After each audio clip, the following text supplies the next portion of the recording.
কনপাই বৰদলৈ মহাবিদ্যালয়ৰ নৱাগত আদৰণি সভাত সাংসদ প্ৰদ্যুৎ বৰদলৈ। মৰিগাঁও জিলাৰ বৰছিলাস্থিত কনপাই বৰদলৈ মহাবিদ্যালয়ৰ ২২তম নৱাগত আদৰণি সভাখন আজিৰে পৰা দুদিনীয়া কাৰ্যসূচীৰে আৰম্ভ হয়। সাহিত্য সভাৰ নগাঁও জিলাৰ প্ৰাক্তন সভাপতি থকিত মহন্তৰ সভাপতিত্বত অনুষ্ঠিত হোৱা মুকলি সভাখনত নিমন্ত্ৰিত অতিথিৰ চিনাকি আৰু আদৰণি, মহাবিদ্যালয়ৰ সংগীত পৰিৱেশন, মহাবিদ্যালয়ৰ প্ৰতিষ্ঠাপক অভিভাৱক ৰমেশ চন্দ্ৰ বৰদলৈ আদৰণি ভাষণ, ছাত্ৰ ছাত্ৰীৰ দ্বাৰা তিৱা নৃত্য পৰিৱেশন আৰু বিহু নৃত্য পৰিৱেশন কৰা হয়। আজিৰ এই নৱাগত আদৰণি সভাত নগাঁও লোকসভা সমষ্টিৰ সাংসদ প্ৰদ্যুৎ বৰদলৈ আৰু নগাঁও জিলা সাহিত্য সভাৰ সভাপতি তথা নগাঁও মহাবিদ্যালয়ৰ প্ৰাক্তন অধ্যক্ষ ডক্টৰ শৰৎ বৰকটকীয়ে ছাত্ৰ ছাত্ৰীক উদ্দেশ্যি গুৰুত্বপূৰ্ণ ভাষণ দিয়াৰ লগতে সুখ্যাতিৰে পৰীক্ষাত উত্তীৰ্ণ হৈ মহাবিদ্যালয়খনৰ লগতে অঞ্চলটোলৈ গৌৰৱ কঢ়িয়াই আনিবলৈ আহ্বান জনায়। আজি মহাবিদ্যালয়খনত সাংসদ প্ৰদ্যুৎ বৰদলৈয়ে ডিজিটেল নলেজ চেণ্টাৰৰ এখন আধাৰশিলা স্থাপন কৰে। আজিৰ এই নৱাগত আদৰণি সভাখনত অঞ্চলটোৰ বিশিষ্ট ব্যক্তিসকলৰ লগতে মহাবিদ্যালয়খনৰ অধ্যাপক অধ্যাপিকা আৰু ছাত্ৰ ছাত্ৰীসকল উপস্থিত আছিল। অহা ২৭ ছেপ্টেম্বৰত সাংস্কৃতিক অনুষ্ঠান অনুষ্ঠিত হ'ব বুলি অধ্যক্ষ হেমন্ত খাটনিয়াৰে এদল সাংবাদিকক জানিবলৈ দিয়ে।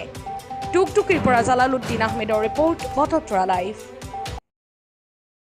আমাৰ কনপাই বৰদলৈ মহাবিদ্যালয়ৰ আজি এইটো ২২ সংখ্যক নৱাগত আদৰণি সভা।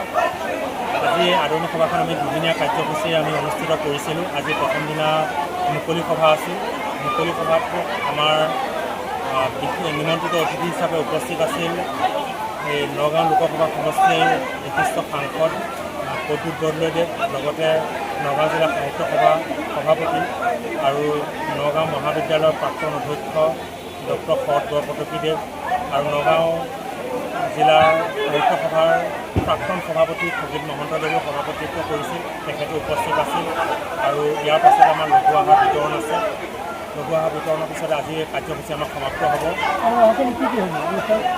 অহাকাইলৈ আমাৰ ১২ৰহণীয়া সাংস্কৃতিক অনুষ্ঠান আছে। ছাত্ৰ ছাত্ৰীসকলৰ দ্বাৰা এই অনুষ্ঠান আমি অনুষ্ঠিত কৰিম। ইয়াৰ লগতে দুই এজন নিমন্ত্ৰিত শিল্পী উপস্থিত থাকি আমাৰ এই অনুষ্ঠানটো অনুষ্ঠিত হ'ব।